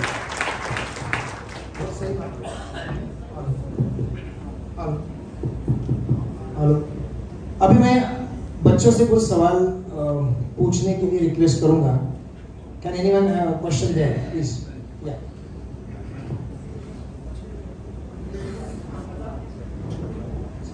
So my name is Arnav. I just had this question. Like, can we meet any entrepreneurs of our community? Is there any platform that we can connect with them? मैं request करूँ गांधी जी को, इस I think सवाल आपको समझा है उसको। he wanted to meet an entrepreneur of our community, so can you please help him out? आपको बता दूं, यदि आप संगठन से जुड़े हो तो आप तक यदि सारी खबरें आती हैं, तो हमने हमारे इस संगठन में अलग अलग सेक्शंस बनाए हैं। वन इज MSME, जो भी एंटरप्रेन्योर्स है उनको हम किस तरीके से आगे ला जा सकते हैं। दूसरे जो स्टार्टअप्स है इनको फंडिंग कैसे किया जा सकता है। तीसरे एंटरप्रेन्योरशिप डेवलपमेंट भाई सुनील चांडक नासिक के हैं, जिन्होंने अब तक 68,000 एंटरप्रेन्योर्स तैयार किए हैं।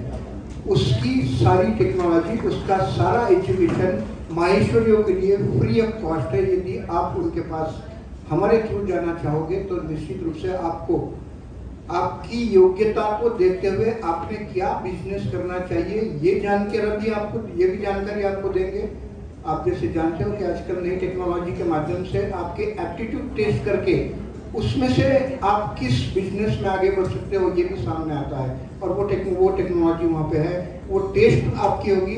वो टेस्ट होने के बाद में आपको उन सारे उद्योगों की जानकारी वहाँ पे दी जाएगी। केवल जानकारी नहीं दी जाएगी, तो उसके साथ में आपको इस उद्योग को किस तरीके से किया जाए इसका एक ट्रेनिंग दिया जा रहा है। 15 दिन, 30 दिन, 35 दिन, 40 दिन, या जैसे जैसे वो छोटा बिजनेस है, बड़ा बिजनेस है। उसके बाद में आपको हमारी एक और सहयोगी दीपाली चांडक फ्रॉम नासिक है, जो इस बिजनेस को किस तरीके से फंडिंग ली जा सकती है। गवर्नमेंट, चाहे सेंट्रल गवर्नमेंट हो चाहे स्टेट गवर्नमेंट हो, इनकी क्या क्या स्कीमें हैं और इन स्कीमों को हम कैसे उपयोगिता में ला सकते हैं। केवल यहाँ तक नहीं, वो केवल बताएगी नहीं आपको, बल्कि आपको उस स्कीम के माध्यम से पूरी मदद मिलने तक as a mentor, as a counsellor आपके साथ में रहेगी, मदद दिलाएगी। इस तरीके के काउंसलर्स के आप जानते हो, यहाँ पे भाई अर्पित बैठे हैं, वो जरूर जानते हैं कि इस तरीके के जो भी टेक्नोलॉजी है या जो भी इस तरीके का मेंटरशिप है, इसका कई चार्ज किया जाता है। लेकिन माहेश्वरी बच्चे यदि इस एंटरप्रेन्योरशिप में आगे आना चाहेंगे तो ये सारी सुविधाएं आपको प्रदेश की ओर से निःशुल्क रूप से दी जाएगी। धन्यवाद। और एक मैं ऐड करूंगा करियर के बारे में। महाराष्ट्र प्रदेश माहेश्वरी संगठन की ओर से आज से लेके अगले मतलब पूरा हफ्ते भर कनेक्ट टू करियर नाम का एक प्रोग्राम वेबिनार सीरीज चालू हो रहा है आज से। आज रात को 9 बजे उसका पहला सेशन है आज। हाँ, तो कनेक्ट टू करियर में भी काफी सवाल आपके वहाँ पे आंसर होंगे। आपका सवाल एक छोटी सी चीज बोले। अर्नब और जितने भी लोग यहाँ पर बैठे हैं, आपने ये पूछा है कि आपकी एक्सपेक्टेशन है कि ऐसा कुछ हो। मुझे ये बताओ, आप लोग ऐसा क्या कर रहे हो जिससे ये इंफॉर्मेशन आप यूज कर सको। मैं क्या कहना चाह रहा हूँ, आप समझना इस चीज को। ये जो व्यवस्था है, ये जो ऑर्गेनाइजेशन है,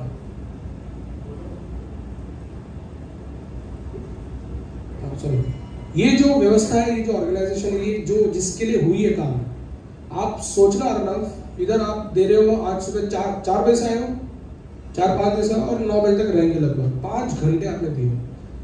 अज्यूमिंग एक सीए हो या एक डॉक्टर हो, जो है उसकी वैल्यू, टाइम वैल्यू कितनी इंपॉर्टेंट है। यहाँ पर आप आके नमस्कार, जय महेश, जय श्री कृष्णा, कैसे हो, क्या हो करके अगर निकल गए, तो मुझे लगता है कि आपने अपने टाइम के साथ और अपने साथ बहुत बड़ा नाइंसाफी की। क्यों नहीं ये क्वेश्चन आप एटलीस्ट 10 लोगों से इधर पूछो। मैं ये हर बार बोलता हूँ, networking is the key to your success. Network and net worth और से आप जो ये पूरी व्यवस्था, ये जो प्लेटफॉर्म आपके लिए बनाया है, किसी ने आपको रोका तो नहीं ना पूछने के लिए कि जीएसटी में आपको कोई क्वेरी है तो कोई सीए अगर इधर मिल जाए तो उसको पूछ लो कि यार इसका कुछ हेल्प हो सकता है कि इसका कुछ सोल्यूशन है क्या। आज जैसे गांधी जी है, गांधी जी जितने लोग मिलेंगे, बहुत बहुत धन्यवाद, बहुत बढ़िया, बहुत अच्छा, आप अभी बने हो, अध्यक्ष बने हो, ये करके, अरे ये सब बात करके क्या फायदा है। जब भी आप ऐसे जाओ कोई भी ऐसे प्रोग्राम में, मेरा ऐसा मानना है और मैं हमेशा बोलता हूँ, अपने पास 4-5 ऐसे क्वेश्चन लेके जाओ और वो इंटरेक्ट करो इन ऑर्गेनिक ऑब्जेक्टिव नेटवर्किंग करो। टाइम वैल्यू अपना है, ये चीज का फायदा क्या वैल्यू है यहाँ से जाके आने का। यार आप क्या करना चाह रहे हो, आपने ये चीज, ये इंफॉर्मेशन आज आपके पास आ गई, आप एटलीस्ट 10 लोगों को बताओ तो हम इनका फायदा है। Last mile connectivity is a huge problem for all of us. मैं समाज में बता रहा हूँ क्योंकि इतने इनिशिएटिव है, सब कुछ है, पर ये कितने बार एक ही चीज बोले हैं, कितने लोग को बोले हैं। मेल्स में देंगे शायद हम पढ़ेंगे नहीं, सरसवाणी या जो भी कोई मैगजीन आती होगी, अखिल भारतीय, उसको हम लोग शायद ज्यादा इतना गौर से देखेंगे। जब हमको जो जरूरत पड़ेगी उस चीज को हम पूछे तो कहाँ पूछे, यहाँ पूछे। ये जितने फर्स्ट लाइन पे बैठे ना, इनके लिए हम लोग तालियां बजाते हैं। क्यों बजाते हैं? इनसे एक्सपेक्टेड है कि ये हमको इन्फॉर्मेशन दें, पर इनको पूछो तो सही, एक बार बात तो करो। इनको क्यों सत्कार किया जा रहा है यहाँ पर, आपको क्या लग रहा है? क्यों इनका पुष्प कुछ दे रहे हैं, ये दे रहे हैं, रिकॉग्नाइज कर रहे हैं, ये समाज में इतना टाइम दे रहे हैं, इनके पास ये सारी इन्फॉर्मेशन होनी जरूरी है। और अगर आप नहीं पूछो, और जितने भी यंग लोग यहाँ पर बैठे हैं, मैं उनको बोल रहा हूँ, आप लोग अगर ये नहीं पूछो ना, तो इन लोग का होना अपने समाज में व्यर्थ है।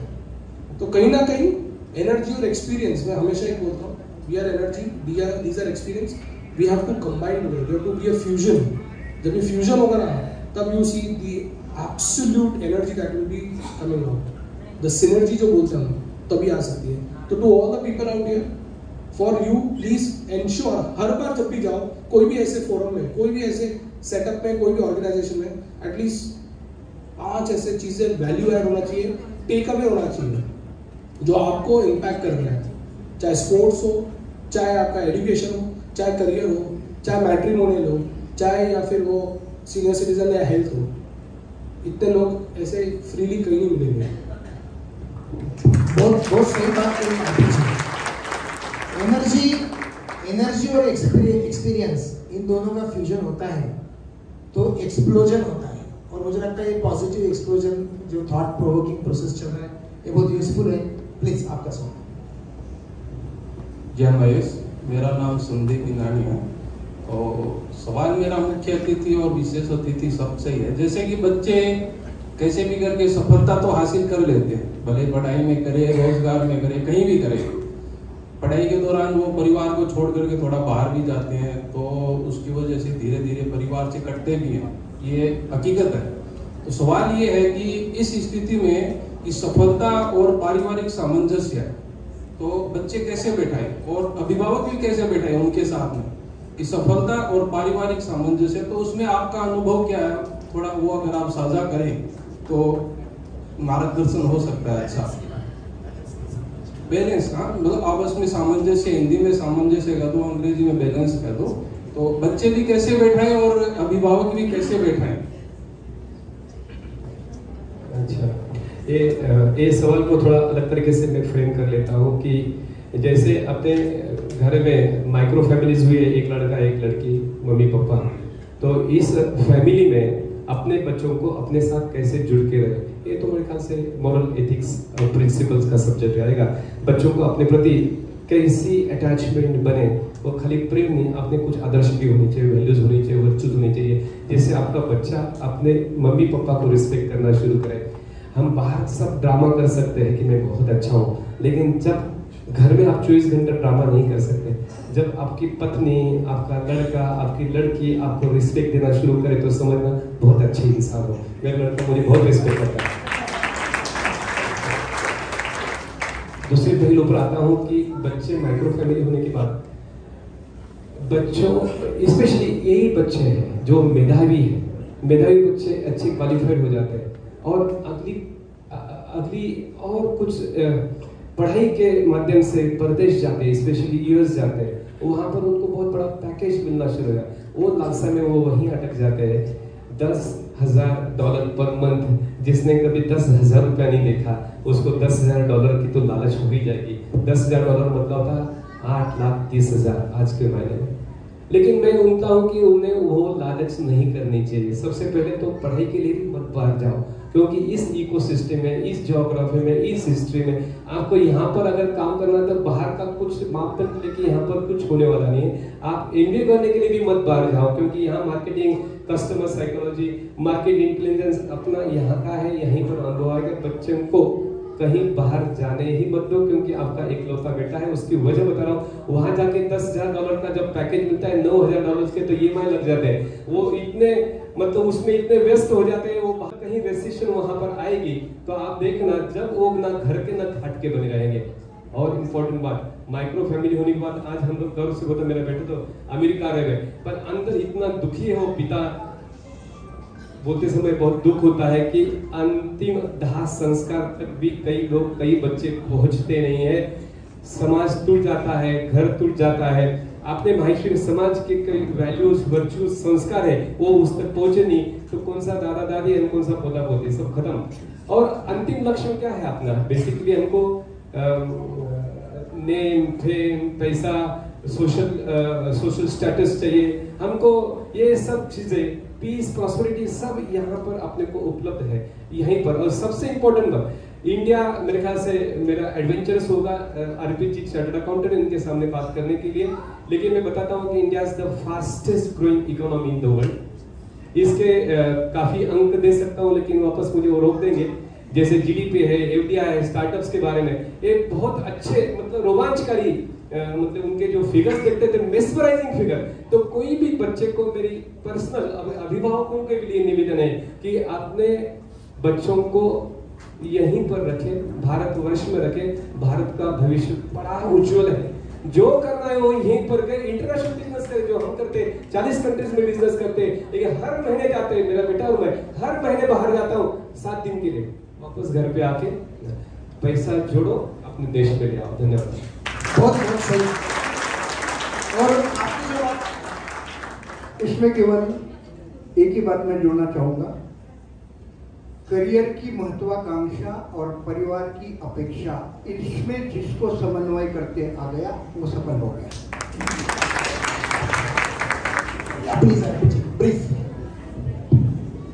आपने एक पिता से सुन लिया कि बैलेंस कैसे होता है। एक बेटा, चूंकि मैं रिप्रेजेंट कर रहा हूँ सारे यंग लोग,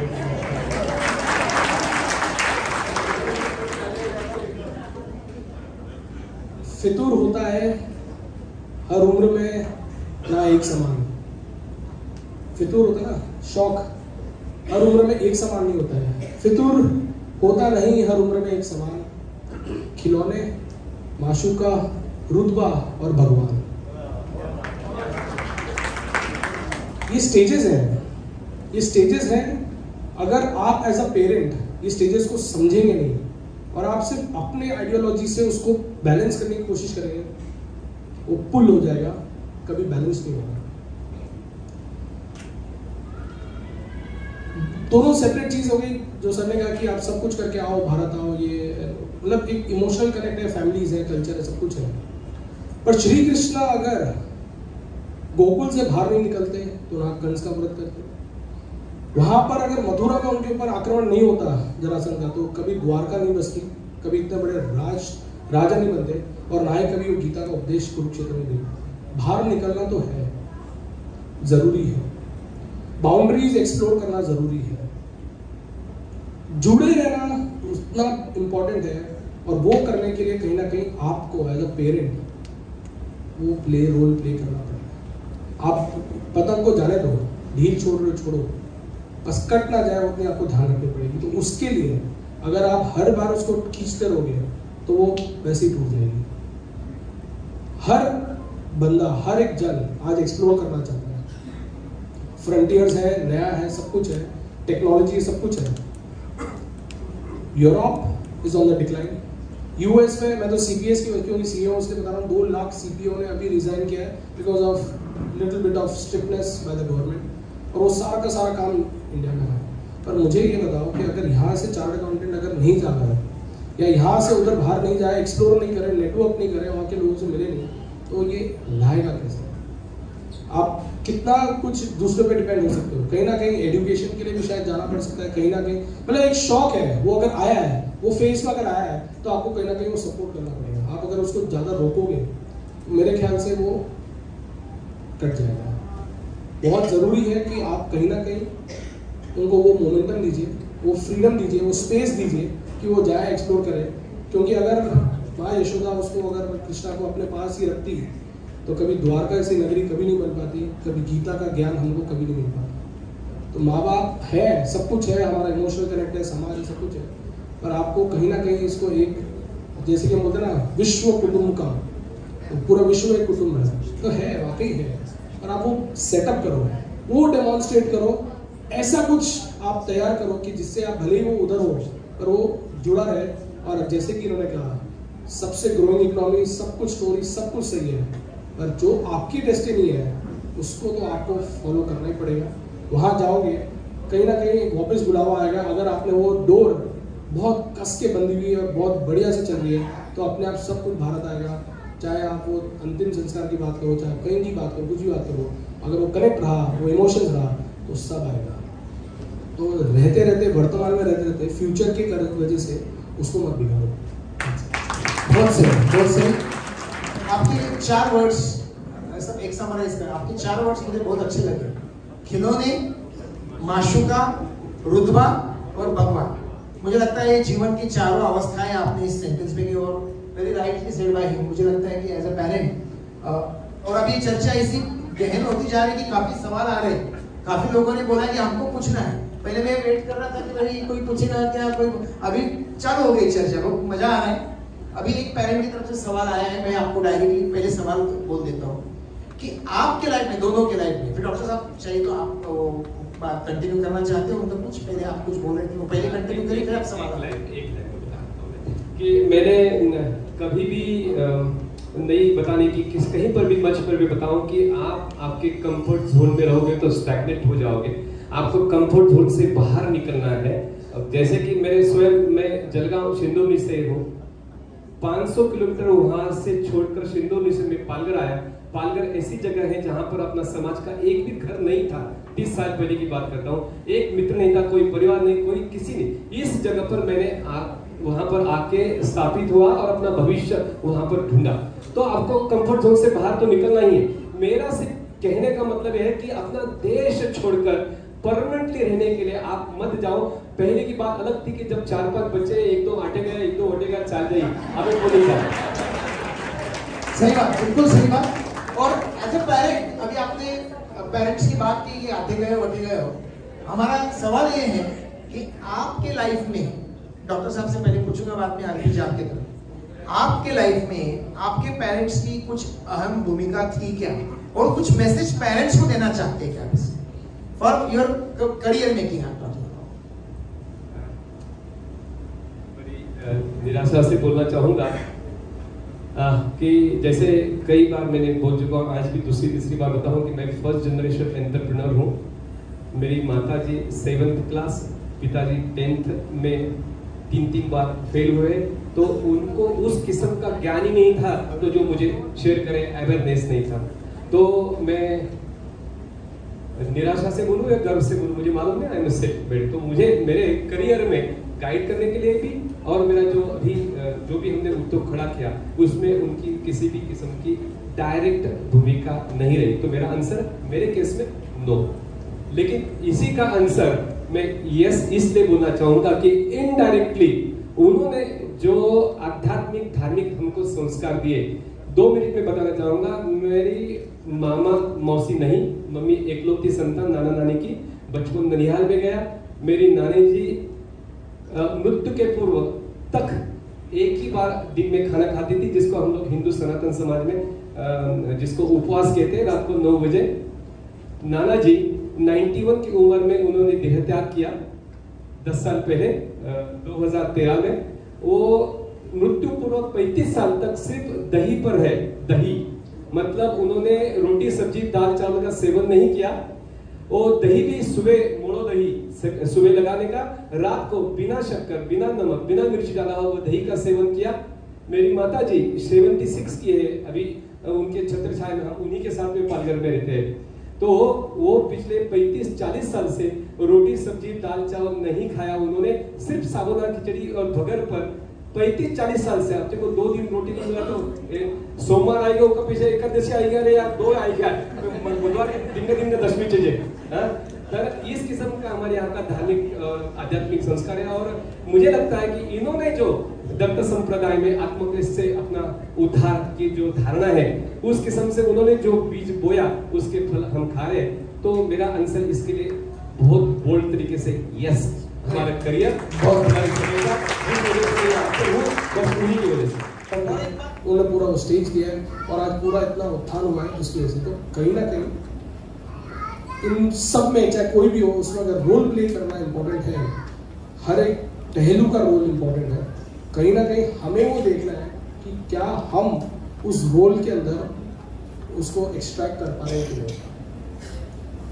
ब्लेसिंग्स और कोई आपको देगा नहीं। मतलब कहते हैं राकेश जी कि पूरे there are no free lunches in the world, but only the blessings of your father and mother are the free and the most important in this world. तो उसको कहीं डिस्काउंट ना कर लेना किसी भी हालत में, दैट इज इम्पोर्टेंट। बाकी वो आप लोग के लिए कुछ करे ना करे, मतलब उन्होंने आपको जन्म दे दिया, मेरे ख्याल से उनका रोल वहाँ खत्म हो जाता है। ऐसा मैंने बहुत जगह सुना है और शायद सही है, क्योंकि अब आपकी डेस्टिनी आपको लेके जा रही है।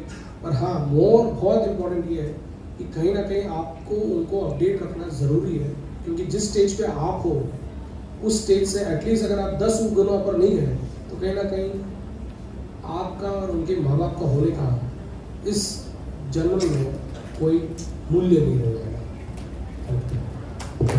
मुझे एक बात मैंने पकड़ी इसमें से, मैंने क्वेश्चन पेरेंट्स के बारे में पूछा था, लेकिन मुझे लगता है जो समाज में काम करता है वो समाज को भी पेरेंट्स की तरफ तरीके से देखता है। बहुत बड़ी बात कही आपने, और सामाजिक प्लेटफॉर्म ही इस तरीके से गाइडेंस दे सकते हैं। और एक सवाल लेना चाहूँगा। जय महेश, जो मंजिलों को छूने का इरादा रखते हैं वो कुछ भी कर गुजरने का मादा रखते हैं। मैं ऐसी शख्सियत को नमन करता हूँ। मेरे वक्तव्य के 2 भाग हैं। यहाँ पर जो बच्चे आए हुए हैं वो 10वीं और 12वीं के हैं, उसके बाद स्नातक हैं, स्नातकोत्तर हैं और टेक्निकल हैं, फार्मा हैं, ETC जो भी है। 10वीं और 12वीं के बच्चे अपनी शिक्षा को कितनी बेहतरीन तरीके से पूरा करें, उनका मकसद सिर्फ और सिर्फ यही है। एंटरप्रेन्योरशिप के लिए ग्रेजुएशन, पोस्ट ग्रेजुएशन वो ज़्यादा एक उचित माध्यम है। तो आप उनका मार्गदर्शन बेहतर तरीके से कैसे कर सकते हैं कि 10वीं और 12वीं के बच्चे अपने शिक्षा को कितनी बेहतरीन तरीके से अपनी ऊंचाइयों को ले जाएं, उसके बाद अपने भविष्य की बातों को सोचें। यही जानना चाहते हैं। धन्यवाद। अर्पित जी। सर, आपको मैं बताना चाहूँगा कि 19 साल का लड़का आज सबसे बड़े यूनिकॉर्न का मालिक है। वो तो पुराना हो गया सर। और भी सब नहीं होते। नहीं सर, कैसे होता है? सब नहीं होते। ठीक बात। 10वीं और 12वीं। आप जो जॉब के खिलाफ हैं, आज 2 करोड़ से लेके 30 करोड़ तक, मैं कॉर्पोरेट से आप जुड़े हुए हैं, मैं स्टॉक मार्केट से जुड़ा हुआ हूँ। 300 आदमी महेश्वरी समाज के मिल जाएंगे, जो CFO है, CEO है, MD है, और आज से पुरातन में भी 50 साल पहले भी यही होता था। एक सेठ के यहाँ 50 आदमी काम करते थे, लेकिन उस भावना के साथ करते थे। तो आज जॉब में क्या ऐसा नुकसान है? आप ऐसा क्यों सोचते हैं कि सब कोई एंटरप्रेन्योर नहीं बनता? ओके सर, तो मेरे को ऐसा लगता है कि आपने ना कोई भावना है जो आपकी थोड़ी सी पकड़ी हुई है। जो मैं आपको ये बता दूं, हमारा जो रोल है, जैसे आज गांधी जी बैठे हैं, इनका जो रोल है एक समाज में रोल है, उसमें सबसे बड़ा रोल ये है कि एंटरप्रेन्योरशिप को प्रमोट करना रोल है। आखिर में करना क्या है वो तो इनके ऊपर है, जो उनको सही लगता है वो तो करेंगे और कोई रोक नहीं है। इनफैक्ट बहुत बड़े करियर प्रोग्राम हम करते हैं, प्लेसमेंट कराते हैं, मेला होता है, सब कुछ होता है। और कहीं ना कहीं हम तो चाहते हैं मेंटर जो ये रोल भी चालू है, सार्थक जो रोल अभी चालू है, उसमें सबसे बड़ा पहलू ये होगा कि अगर मुझे ये एजुकेशन होगी, मुझे अगर ये जगह जॉब जाना है, तो कोई ना कोई मेंटर शायद हेल्प करेगा इंटरव्यू में बैठाने का और वहाँ पर प्लेसमेंट कराने का। तो आप जो समझ रहे हो कि हम अगेंस्ट ऐसा नहीं है, पर हाँ हम प्रमोट करना जरूर चाहते हैं एंटरप्रेन्योरशिप, बिकॉज अब मैं बता दूँ क्यों। सिलिकॉन वैली मूवमेंट हुआ था US में, आपने अगर सुना होगा, उस जैसा मूवमेंट आज इस इकोसिस्टम इंडिया में जनरेट हो रहा है। इतना कभी भी फैंसी, इतना कभी भी जैसे डिजाइन थिंकिंग के फैन हम सब हैं, जो हम, मैं ये बताना चाह रहा हूँ, इतना कभी भी हमने कभी ब्रांडिंग नहीं की एंटरप्रेन्योरशिप को। Shark tank, advisory, horse table, इतने investors, PE funds, VC funds, ये सब ऑल्टरनेट प्रोफेशनल्स बन के आए हैं। आज ChatGPT को यूज करने का भी एक प्रोफेशन है सर, आप समझिए ना इस चीज को। तो ये जो मौका है ना, ये शायद वापस और कभी इंडिया में आए नहीं आए मालूम नहीं, पर जो अवेलेबल है इस पूरे मंच का एक सबसे बड़ा काम ये है कि उनको मार्गदर्शन देने के लिए कि ये अपॉर्चुनिटी अवेलेबल है, उस पर आप कुछ करके दिखाइए। तो मेरे ख्याल से वो लिमिटेड पॉइंट है।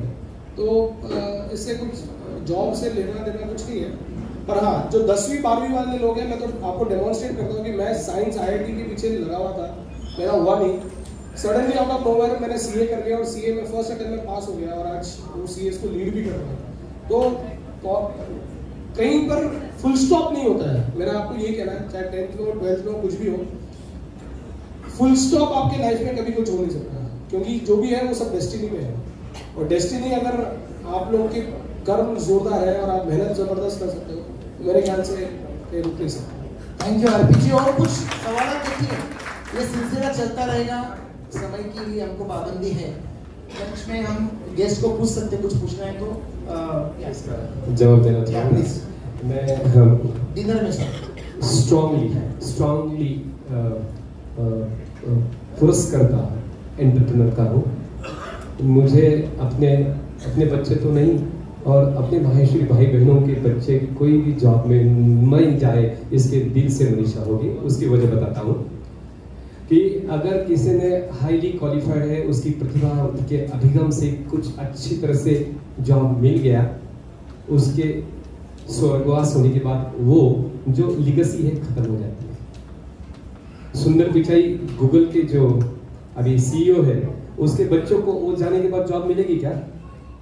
मुझे लगता है कि अगर हम एंटरप्रेन्योर बनने के पीछे धन, फेम, सोशल स्टेटस को होल्ड करना, उसके साथ में बहुत इंपॉर्टेंट 2 चीज बहुत पहले से मेरी लालसा है, हम सभी माहेश्वरी भाइयों के मन में वो लालसा होनी चाहिए कि we need to build a very big business, everlasting legacy in our family. और वो धन सात्विक रास्ते से आवे, एथिक्स, मोरल, अपना डिसिप्लिन, उसमें कंपैशन, ह्यूमैनिटी, स्पिरिचुअलिटी, ये सब डालने के बाद जो धन आता है तो आपको अच्छी बुद्धि देगा। और अपने समाज के विधायक रचनात्मक गतिविधियों में हम सम्मिलित हुए, हमारा उसमें योगदान दें, जिससे अपने समाज में positive impact, everlasting positive impact कर सके। यह सिर्फ एक एंटरप्रेन्योर ही कर सकता है। और अंत में एक बात बताना चाहता हूँ, अगर मैं एंटरप्रेन्योर हूँ तो मेरे पास काफी ज्यादा समय, मुझे अर्थार्जन के अलावा जो दिन रात पैसा, उसके अलावा मेरा जब पैसिव इनकम शुरू हो जाता है एंटरप्रेन्योरशिप लाइफ में। एक आता है पैसिव इनकम का फेज आती है कि एक्टिवली, जैसे फॉर एग्जांपल टाटा, रतन जी टाटा, 150 उनके बिजनेसेस है। आपको लगता है रतन टाटा हर बिजनेस को जाके देखता है? मुझे लगता है कि अगर मुझे अपने जीवन में और भी कुछ करने की मनीषा है जो मैं ये 25 साल में नहीं कर पाया, मुझे बुक्स पढ़ना है, मुझे लिखना है, मुझे धार्मिक साधना उपचारों में समय देना है, मुझे तीर्थ यात्रा पर जाना है, लेकिन ऐसा करते समय मेरे अर्थार्जन के स्रोत खंडित नहीं होना चाहिए। अर्थार्जन के स्रोत खंडित होकर आपको जाना तो आपको